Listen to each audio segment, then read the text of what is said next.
নারায়ণগঞ্জের সিদ্ধিরগঞ্জে বিএনপির রাষ্ট্র কাঠামো মেরামতের ৩১ দফা বাস্তবায়নের লক্ষ্যে লিফলেট বিতরণ এবং ধানের শীষ প্রতীকের পক্ষে গণসংযোগ অনুষ্ঠিত হয়েছে। থানা কৃষক দলের উদ্যোগে এসও রোড এলাকা থেকে শুরু হওয়া গণসংযোগটি বিভিন্ন এলাকা প্রদক্ষিণ করে পুনরায় একই জায়গায় ফিরে শেষ হয়। কর্মসূচিতে আজহারুল ইসলাম মান্নান সহ বিভিন্ন অঙ্গ সংগঠনের নেতারা অংশ নেন। বিস্তারিত দেখুন SH মুন্না খানের প্রতিবেদনে।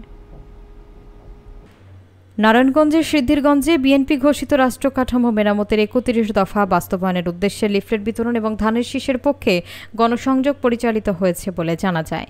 মঙ্গলবার বিকেলে থানা কৃষক দলের আয়োজিত এই গণসংযোগটি এসও রোড এলাকা থেকে শুরু হয়ে ক্রমান্বয়ে গোধনাইল, বার্মাশিল, বাগপাড়া এবং মণ্ডলপাড়া সহ ৬ নম্বর ওয়ার্ডের বিভিন্ন এলাকা ঘুরে পুনরায় এসও রোডেই এসে শেষ হয়। এতে বিএনপির জাতীয় নির্বাহী কমিটির সদস্য এবং নারায়ণগঞ্জ ৩ আসনের দলীয় মনোনীত প্রার্থী আজহারুল ইসলাম মান্নান প্রধান অতিথি হিসেবে উপস্থিত ছিলেন বলে জানানো হয়।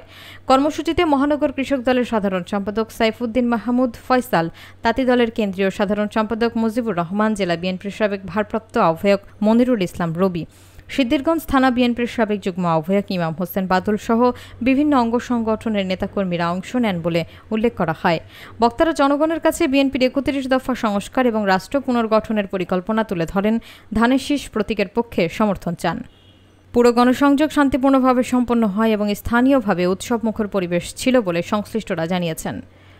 আপনাদের কাছে আমি ধানের শীষে ভোট চাই, ভোট চাই, ভোট চাই, ভোট চাই, ভোট চাই, আল্লাহ হাফেজ।